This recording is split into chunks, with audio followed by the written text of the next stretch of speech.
सर्वांना आजच्या 27 फेब्रुवारी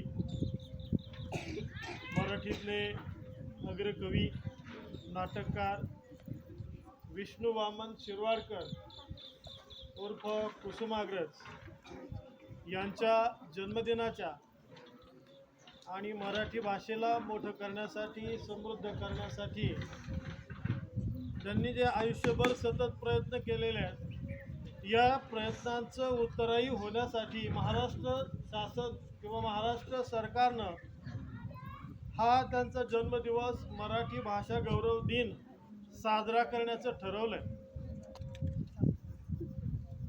लाभले आम्हास भाग्य बोलतो मराठी, जाहलो धन्य खरे ऐकतो मराठी. ही मराठी भाषा जी आहे आपल्या महाराष्ट्रामध्ये जवळजवळ 52 प्रकारची बोलीभाषा विविध मराठीच्या स्वरूपात बोलली जाते. परंतु जवळजवळ 80च्या वर काही उपभाषा तयार होऊन 85-87 इतक्या अंकापर्यंत ही मराठी भाषा पोहोचलेली आहे. आपण महाराष्ट्रामध्ये राहतो, आपण खरोखर भाग्यवान आहोत. मातृभाषा आणि मातृभूमी या दोन्ही गोष्टी खूप महत्त्वाच्या आहेत. जशी नाण्याची एक बाजू महत्त्वाची असते आणि दुसरी नसेल तर तिचं महत्त्व कमी होतं, त्याच पद्धतीनं मातृभाषा आणि मातृभूमी या दोन्हीही बाजू खूप महत्त्वाच्या आहेत आणि दोन्ही मिळून ती आई तयार होते. मातृभाषा जी असते आपली जी मातृभाषा आहे, मराठीचा उगम कधी झाला असेल ते महत्त्वाचं नाही, पण एखाद्या आईनं आपल्या जन्मलेल्या बाळाबरोबर कळायला लागल्यानंतर बोलायला जेव्हा सुरुवात केली असेल, तिच्या तोंडून जेव्हा या मराठी भाषेसाठी चिन्ह ध्वनी बाहेर पडले असतील, तेव्हा तिचा उगम झाला असेल हे मात्र नक्की. आपल्याला आपले विचार व्यक्त करण्यासाठी जेव्हा इतर भाषांचा आपण सहकार्य घेतो, तेव्हा ती बऱ्याच वेळा चांगल्या पद्धतीने आपल्याला व्यक्त करता येत नाही. जोपर्यंत आपण मराठी भाषा बोलत नाहीत, मराठी भाषा वापरत नाहीत, तोपर्यंत आपल्या भावना आपल्याला चांगल्या पद्धतीनं व्यक्त करता येत नाहीत. आणि म्हणून या ठिकाणी ही मातृभाषा मराठी भाषा आपल्यासाठी खूप महत्त्वाची आहे. आपल्या सगळ्यांना माहिती आहे, पुरुषोत्तम लक्ष्मण देशपांडे उर्फ पु ल देशपांडे विनोदी लेखक, नाटककार, कथाकार, त्यांच्या नावावरती खूप मोठं साहित्य आहे. आणि दुःखी असलेल्या माणसाला आनंदी कसं करावं हे पुलंकडून शिकावं. आणि पुलंनी मराठी भाषेवी असं बोलता बोलता असं सांगितलं की माझ्या मनातल्या भावना मला व्यक्त करताना मराठीचा आधार घेतल्याशिवाय समाधान होत नाही. आपल्याकडे कुणी आलं तर त्याला थँक्यू म्हणालो, ओके असं म्हणालं तर बरं वाटत नाही. आपल्याकडं कधी कधी भाषा व्यक्त होत नाही, तर ही व्यक्त करण्यासाठी आपल्याला आपल्या हाताचा किंवा आपल्या इतर गोष्टींचा उपयोग करावा लागतो. आपल्याकडे एखादा पाहुणा आला, मित्र आला, तर आपण त्याला कडकडून मिठी मारतो. हा सुद्धा एक भावना व्यक्त करण्याचा जो प्रकार आहे, हा फक्त मराठी भाषेमध्ये जास्त येतो. आणि बऱ्याच वेळा आपल्या जवळच्या माणसाला भेटत असताना आपण एखादी चापट मारतो, बुक्की मारतो, बरोबर आहे ना, हात धरून ओढतो. हे जे प्रेम व्यक्त करण्याची पद्धत आहे, ही फक्त आपल्या महाराष्ट्रात जास्त आहे. म्हणजेच तिच्यावरती मराठी भाषेचा पगडा जास्त आहे. आणि म्हणून आज हा जो मराठी भाषा गौरव दिन आहे, हा साजरा करण्यासाठी आपण या ठिकाणी एकत्र जमलेलो आहोत. सन्माननीय व्यासपीठ तसेच या ठिकाणी ज्या प्रतिमा मांडलेल्या आहेत, विद्येची देवता सरस्वती, कुसुमाग्रज उर्फ विष्णू वामन शिरवाडकर, आपल्याला हे शिक्षण घेण्यासाठी सहज आपल्या गावामध्ये सोय व्हावी याचा विचार ज्यांच्या मनामध्ये आला, ते कर्मयोगी आबासाहेब काकडे आणि त्यांना त्यांच्या प्रत्येक निर्णयामध्ये ठामपणे उभं राहून सहकार्य करणाऱ्या निर्मलाताई काकडे, या सगळ्यांच्या प्रतिमाला वंदन करून मी माझ्या बोलण्याला सुरुवात करत आहे. या ठिकाणी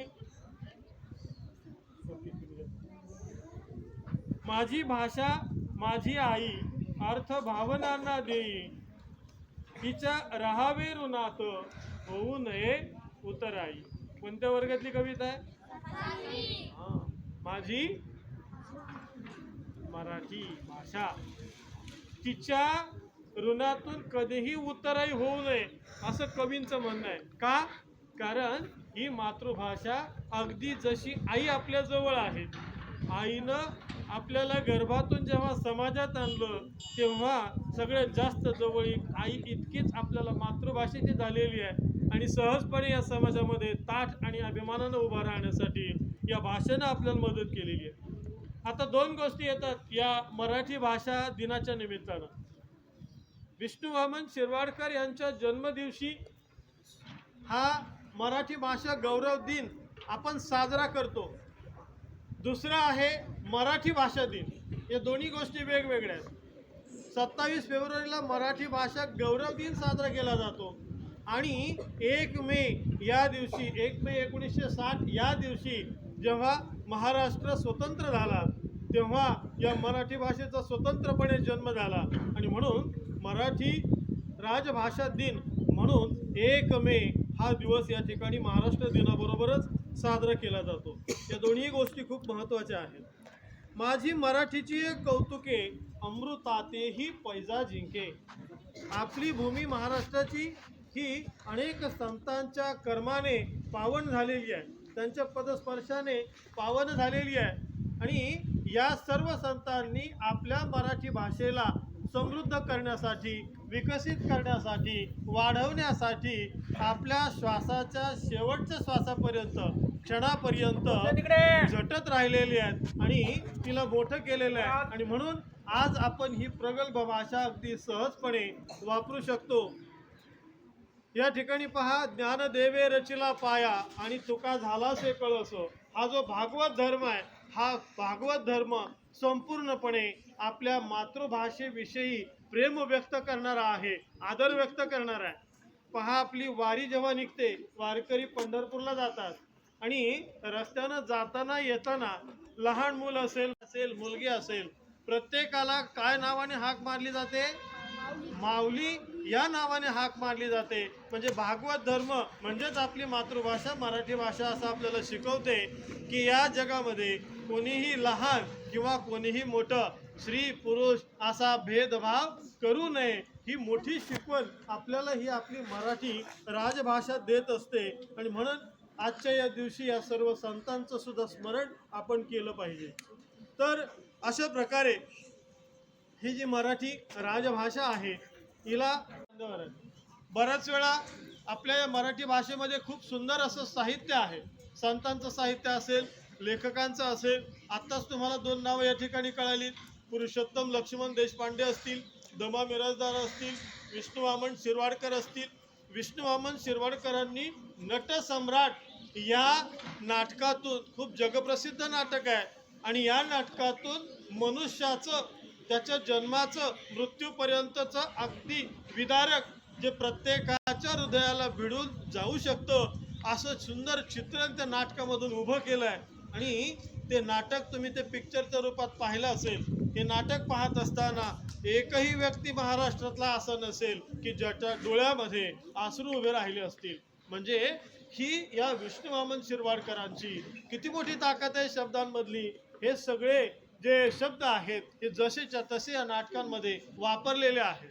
त्याचबरोबर विशाखा नावाचा काव्यसंग्रह जो आहे, हा विशाखा नावाचा काव्यसंग्रह आणि हे सुंदर असं नाटक, या 2 गोष्टींनी ही मराठी भाषा प्रगल्भ करण्याचं काम त्यांनी केलेलं आहे आणि म्हणूनच महाराष्ट्र सरकारनं त्यांच्या जयंतीच्या दिवशी, जन्माच्या दिवशी ही मराठी राजभाषा दिन साजरा केला जावा असा हा जो युक्तिवाद केला आणि तो सफल झाला आणि म्हणून आज आपण या विष्णू वामन शिरवाडकरांच्या या आठवणीसाठी महाराष्ट्र दिन याला म्हटलं तर वावगं ठरू नये. कारण महाराष्ट्र, महान असं राष्ट्र ज्याला म्हणतात ते महाराष्ट्र.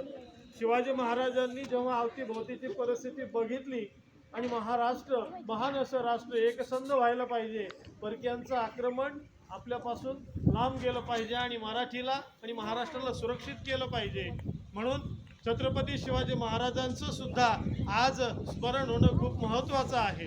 आणि महाराष्ट्राचं अपभ्रंश होता होता महाराष्ट्राचा मराठी हा शब्द आला, मराठी रला ह जोडलेला, आणि मराठीचा अपभ्रंश करता करता मराठीचा मराठी असा शब्द या ठिकाणी तयार झालेला आहे. ही कधी काळी ही मराठा ही जात नव्हती, सगळी माणसं एकसारखीच होती. मराठी ही भाषा आहे, ती जात नाही. आणि आपण जर तिला जातीच्या स्वरूपात बांधत असू तर आपण या मराठी भाषेचा दर्जा कमी करतोय. आपल्याला जर दर्जा वाढवायचा असेल तर तिला भाषेसारखंच पाहावं लागेल. आणि मग सर्वांना शेवटचं जाता जाता एक विनंती करतो की आपली मराठी भाषा अशी समृद्ध जर तुम्हाला करायची असेल, वाढवायची असेल, कदाचित संस्कृत भाषा जी आहे, जी लोप पावत चाललेली आणि सरकार या संस्कृतला पुनरुज्जीवित करण्यासाठी प्रयत्न करतंय, तशी वाईट वेळ आपल्या या मराठी भाषेवर येऊ नये, तिला पुनरुज्जीवित करण्याची वेळ आपल्या सगळ्यांवर येऊ नये, म्हणून आपण आपली ही मराठी भाषा जास्तीत जास्त वाचली पाहिजे, ऐकली पाहिजे आणि बोलली पाहिजे. तर शेवटचा प्रण आज आपण जाताना एक करायचं आहे की आज, आता आणि ताबडतोब या क्षणापासून तर आजचा संपूर्ण दिवस आपण झोपण्याला जाण्यापर्यंत शुद्ध सगळे शब्द आपल्याला मराठीतच बोलता यावेत आणि माहीत नसतील तर ते माहीत करून घ्यावेत, असा प्रण आपण करूया आणि या ठिकाणी थांबूयात. मला या ठिकाणी अध्यक्षपदाची संधी दिली, बोलण्याची संधी दिली, त्याबद्दल मी आपल्या सर्वांचा खूप खूप ऋणी आहे. धन्यवाद.